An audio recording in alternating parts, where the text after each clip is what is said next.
Jerry, Wall Street Journal had a great forum last week. You talked to a lot of top newsmakers there, including Jeb Bush, among other people. I want to just ask you this. Attorney General Holder is expected to announce new racial profiling guides this week. But since racial profiling is already illegal, supposedly, as you were talking to these newsmakers last week, did you get any Everybody has this sense that we've been talking about around the table here, which is one of frustration. You know, like, why can't we get this right? What is it that's gone wrong? And I think there's racial profiling as the law applies to it, and there's the racial profiling as it actually works on the ground in American society and in law enforcement circles. What I was struck by as we had these conversations was the inability for anybody to get their arms, arms around this subject. And you know, we were talking about the president. What's striking to me is you can sense his frustration when he talks about this, that, you know, not only can I not figure out how to stop this, I may be actually having a more difficult time as the nation's first African-American president, because he's acutely aware that he can't be seen only as that. He has to be seen as the president of all Americans, and it may make it more difficult for him. He has to keep reminding us, I can't put my finger on the scales of justice. Well, I think a lot of people share the same frustration that he shows so obviously when he talks about. Certainly that came out when we talked to the people that were participated in our poll, and this is the first of several stories that will be coming out this week, but they, even both white and black respondents on the poll, felt like there was more the president could have done. Mr. Blow, I want to ask you about something else, and that is this Intelligence Committee report that is coming out.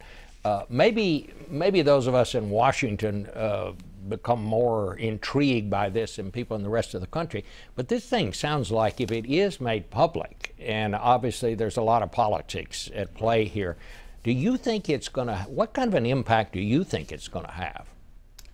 Well, I mean, I think it's, there's a lot of worries about whether or not it will put actual lives in danger. But I do believe that the American people have a real desire to know. And I think that I kind of always err on the side of the right to know more.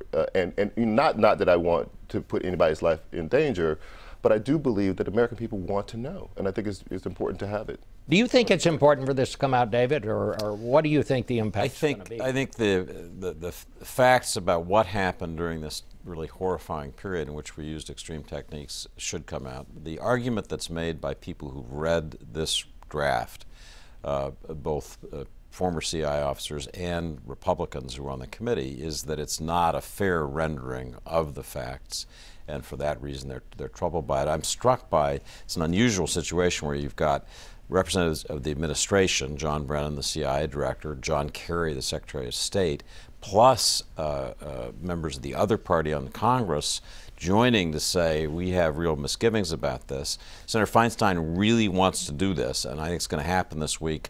Almost, you know, whatever worries people have, it'll happen, and we'll get through it. Let me ask you quickly, Jerry. You talked to Jeb Bush, and he said, in order to get the nomination, you may not be able to win the primaries or something to that effect. Number one, do you think he's actually going to run? He looked to me like somebody who wants to run. I don't think he's crossed that final bridge, which is to make sure your family's on board for the ride, which is essentially what he said. But I asked him, he leaned forward in his chair and he said, I'm thinking about running for president and I'm going to decide soon, in a way that made you believe this is at the front of his mind. He also kind of seemed to me in the other answers to be trying out an announcement speech. Here are the things we ought to do as Republicans. Here are a handful of issues we ought to pay attention to. And then he made this fascinating remark that you just referred to, that we Republicans have to be more prepared to lose the primary in order to win the election, which is to say, don't cater to the special interests along the way. We know there's going to be more coming on this story, that's for sure. Well, something else is coming, the British, when we come back.